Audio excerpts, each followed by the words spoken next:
Charles Barkley, Hall of Famer, TNT, inside the NBA analyst. Boy, who was the happiest person in Boston last night that the Celtics got to win and, well, they held up your vacation there, Charles? That was an easy game last night, though, Dan. You knew they were going to win that game. The fun starts tomorrow in Miami. That was the easiest bet I've ever made. You know they were going to ride to momentum after game 4. There were going to be rockers in that building. That was an easy game. Now the fun starts tomorrow when you go on the road and it's do or die. What do you expect? Well, the Celtics got a better team.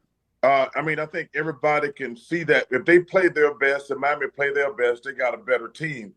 But, man, they keep having these lapses. And like I say, the better team, if the Celtics lose this series, they still with a better team. They just have too many brain lapses. I think they're going to keep it together and win. I think we're going to go back to Boston for Game 7. Yeah, I do too. I just think they're front runners. When things are going good, they're great. But I would love to see them when they wasn't making all their threes and have to learn to do other things to win the game. And that's where your mental toughness comes in. When you have to scrap, play defense, and really, really hustle. I love to see that, but I think they're going to play well tomorrow. Yeah, it's frustrating because when I see the Celtics play like they did last night, the last 2 games, that's the way they played during the regular season. And you see, Miami wasn't consistent during the regular season. And now I don't know what to expect out of Boston. And that has to be frustrating for everybody involved with this team. Yeah, because, they had the brain fart against the Hawks. It did the same thing against the Sixers.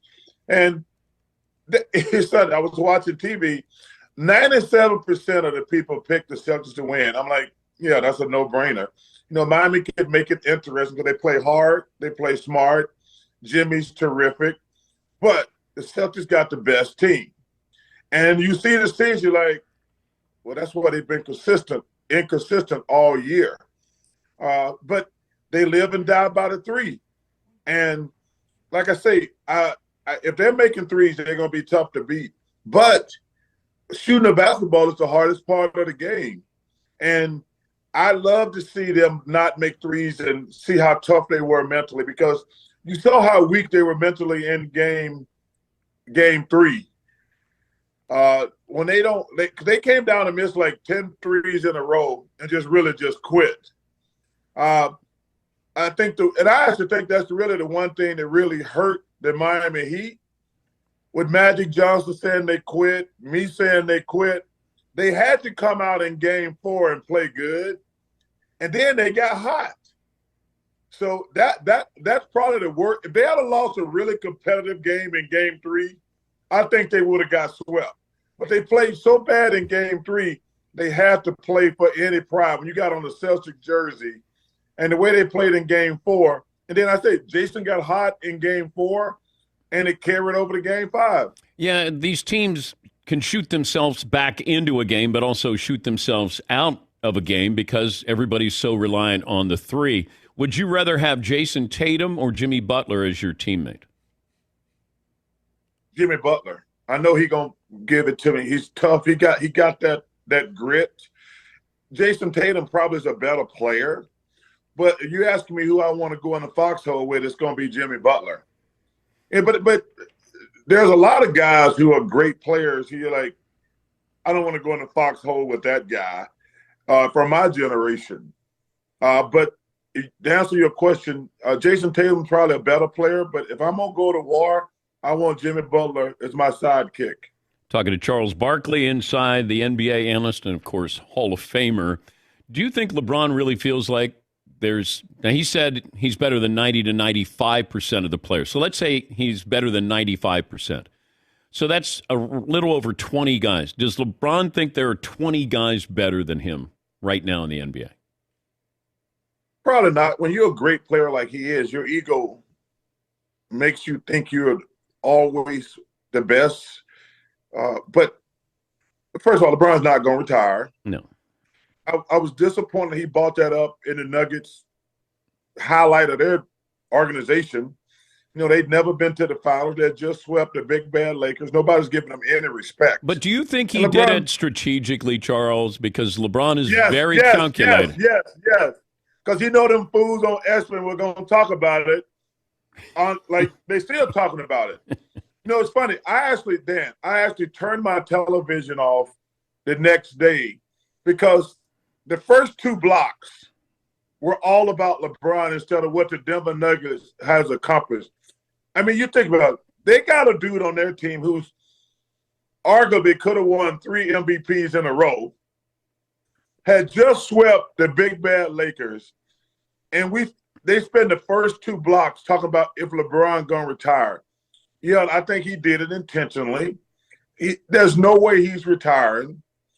LeBron's such a good dude, and he got his stuff together.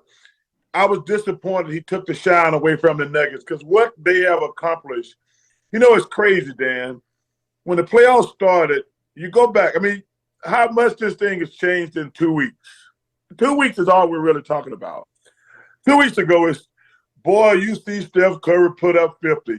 Those Warriors got that championship DNA. They're the team to beat in the Western Conference. That's what champions do. Then the Nuggets play the Suns. And KD and really Booker and KD gave it to the Clippers. They're like, man, the Nuggets gonna get beat by the Suns. And then next thing you know, they lose. They beat the Suns. And then the Lakers, the big bad Lakers with LeBron and Anthony Davis beat the Warriors. Like, uh-oh. Is this going to be LeBron's best championship ever? This is going to be a great story. Why are you watching? Now, I want to say this. I heard a couple guys like, wow, can you believe it? This team was 2-10 at the beginning of the season. They were in the play-in. Now they're going to play for the championship. And Joker says, smack them 4 quick times. And we don't even celebrate. They've been in first place since October. Yeah. The Lakers got hot after the trade deadline. They got all those good players after the trade deadline. The Nuggets been in first place since October. Why do you keep watching ESPN? Well, I'm on the treadmill. I got to watch something because I can't watch your punk ass Skip Bayless. I gotta watch ESPN. It's the only thing that make your workouts go faster. What do you weigh? Okay, over under Charles right now. What's the over under, Paulie? Oh man, he looks good. I would have set the over at 279.5. Okay, who's going over or under? Marv Barkley over 279.5. Under. Paulie? Just over. Ooh. Seton. Under. Todd. Yeah, I'm under 2 on that. I'm going under 279.5, Chuck. You're wrong. Dan, I started at 352 in January. I've been taking this drug called Monjuro, and I've been working out. And I tipped the scales the other day at 290. All right. So I can't, I was talking to my doctor. She's awesome. I can't get back to my playing weight, which is 250. So my goal is 270. All right. But I started out when I started taking this drug, Monjaro, I was because she didn't like Ozempic. She said, I don't like Ozempic. Try Monjaro. And like I say, I weighed the other day and I was 290. I feel great. I'm going to get to 270. I got to figure out, because at some point I got to get off the drug, but I really feel so good physically, I got to make sure I don't get fat again. Because you don't even realize how crappy you feel until you start losing weight. That's the thing that's funny. I was like, I feel so good now, but you don't even realize, like I say, you don't even realize how crappy you feel until you start losing weight. Hey, I was we had Tim Legler on, and I said, who's your player comp with Joker? And he said, I don't have one. And he said, there's no game plan for him. He said Denver's winning no matter who they play in the finals because of Joker. Is there a player comp for Joker that you played against? That's a great question. He's right. Whoever Denver plays, they're going to win. They'll have a much easier time with the Heat than the Celtics, though. Yeah. But I think Denver, I haven't changed my pick since the playoffs started. The Denver Nuggets are going to win the world championship. He's the best passing big man I've seen since Bill Walton and Brad Daugherty. But those guys couldn't shoot threes. And I don't think either one of them were as great in the post-up as Joker. Okay. I mean, he's unbelievable. And Dan, there's no way you can't like him. If you don't like him, there's something wrong with you. I mean, if you don't like the Joker, there's something wrong with you as a person. And just that little thing he did when he went up to Matt Ishba and gave him a hug. Gave him the after ball. That, yeah. That's the Joker, man. He's such a great kid. He don't have no bells and whistles. He just plays basketball. He plays smart. But you got to give their GM a lot of credit. Going out and getting some of KCP, Brown, the little Brown kid from Kansas. I mean, man, he's done a phenomenal job. I think his name is Calvin Booth. They are loaded. And, man, I can't wait to see what happens because, I'm not one of these guys. I love guys who are on the crap list with me, who are great players who haven't won a championship.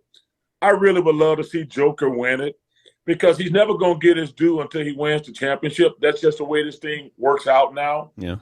So I would love to see him win the championship because it doesn't make or break your life if you don't win the championship. I know some people want you to think that. I mean, I'm pretty damn sure I'm doing good, Dan. But does Shaq think he's getting to you when he brings up that you didn't win? I don't think he's that dumb. Ask him how many titles he won in Orlando before he got together with Kobe or D. Wade. Yeah, I know. I always laugh. It's like I didn't realize when basketball became like tennis and golf, an individual sport. Yeah. The thing is crazy. Like Joker has been the best player really probably for the last 3 or 4 years. The only difference is Jamal Murray got healthy and he's got a sidekick now. Their bench clearly is better, but it's a team game. I always laugh when people say that to me. I'm like, I'm not sure what you want me to do. If you want me to get mad, I'm not going to get mad. Yeah, I get it. I didn't win the championship, but it's like they's like, I get it. Appreciate it. But I always laugh when somebody says it to me. What's the oddest endorsement you've ever been offered? That's a great question.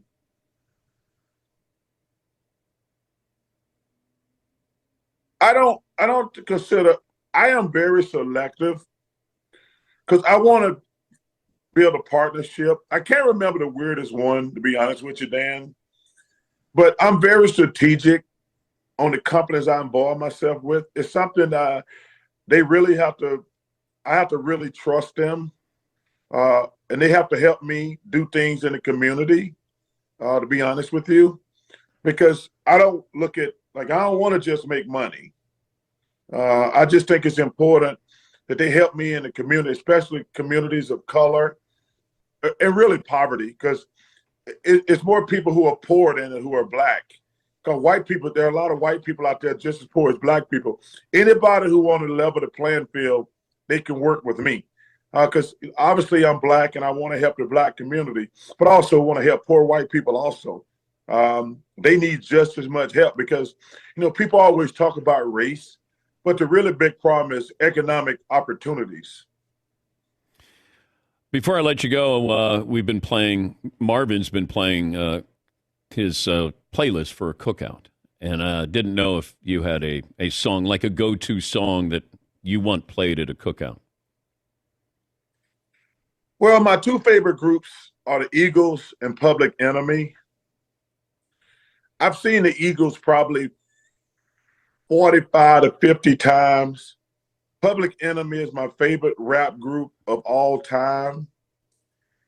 Anytime you get Eagles or Public Enemy at a cookout, I'm golden. But you got to make sure you burn the hot dogs, Dan. That's the most important thing. It's got to be crispy hot dogs, and you can only put onions and ketchup on them. Okay. And they got to be raw onions and ketchup. Maybe sometimes I'll throw a little spicy mustard, but the most important thing is to get the hot dog crispy and onions. I don't think Public Enemy and the Eagles ever played. They didn't tour together, I don't think. I don't think they played. No, I think they're going for two different demographics. Were you ever stricken by the South Beach flu when you played? That's one of the stupidest things. They're like Miami's been. You know what's really stupid? Everybody talks about Denver, like you can't breathe in Denver. I'm like, maybe my memory is a little fuzzy, but I don't remember the Denver Nuggets just stacking up championship after championship because of the altitude. I was like, please stop. No, listen, man, in the NBA, you get to sleep all day. The game doesn't start at 7:30 at night.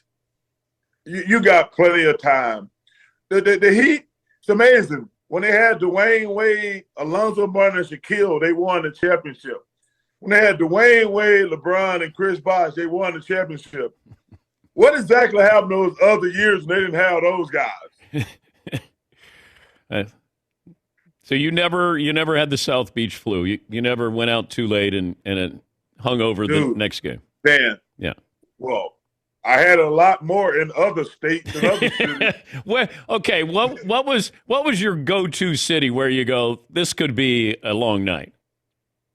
Well, anytime you went to L.A., New York, it's intoxicating. Because when you're in L.A., literally, you got all these stars around, and and also when you go to New York, I was always amazed when I went to New York.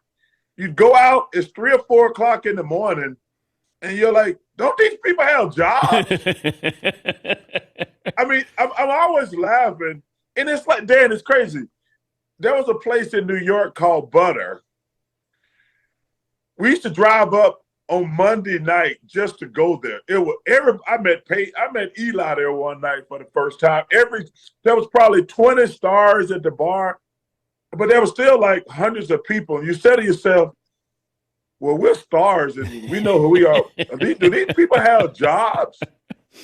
But it always amazed me in New York when you go out any night of the week. Like, obviously, when you go out on a Friday or Saturday in any city, there's going to be a lot of people. But I don't care what night you went out in New York. Philadelphia's the same way. There's a place every Sunday night, every Monday night we used to go out to. And you're like, well, we know what we got to do tomorrow. What, these other people ain't got no jobs? It's crazy. You think you could have survived in New York playing for the Knicks? Oh, yeah, because when you go there, that adrenaline and that, there's a reason they call it the best arena in the world. Yeah. Man, even when you went there on a bad team, there's so much juice in the building, you get energy that and then when you sit over there, same thing in L.A., when you see all those stars sitting over there, you want to play. I remember the first time, my first game in L.A., Jack Nicholson said hello to me. I went and called my mom and I said, Jack Nicholson know who I am. I couldn't believe it. He sit right beside the bench. He gave me a compliment. I went and told all my friends. I called my mom and grandma. And I said, y'all not going to believe this. Jack Nicholson know who I am. Hey, same thing. Denzel Washington came up to me one time, Dan. And I try hard not to fanboy, but I was so excited. I was like, Denzel Washington know who Chuck is. It's crazy.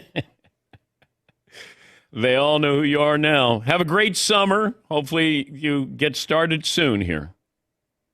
We were talking about, I was talking to Ernie about it last night. Going into game 4, we're like, guys, we're 15 minutes away basically. From vacation. Yeah. And now 5 days later, We might have to work on the Mario Day. I think you're going to. Hey, thanks as always. I hope you have a great off season. We'll try not to bother you. And thanks again. Hey, man, I appreciate you, Dan. And tell the guys I say, hell, y'all have a great holiday. And thanks to all the soldiers and everybody who's ever served. Thank you. All right. That's Charles Barkley.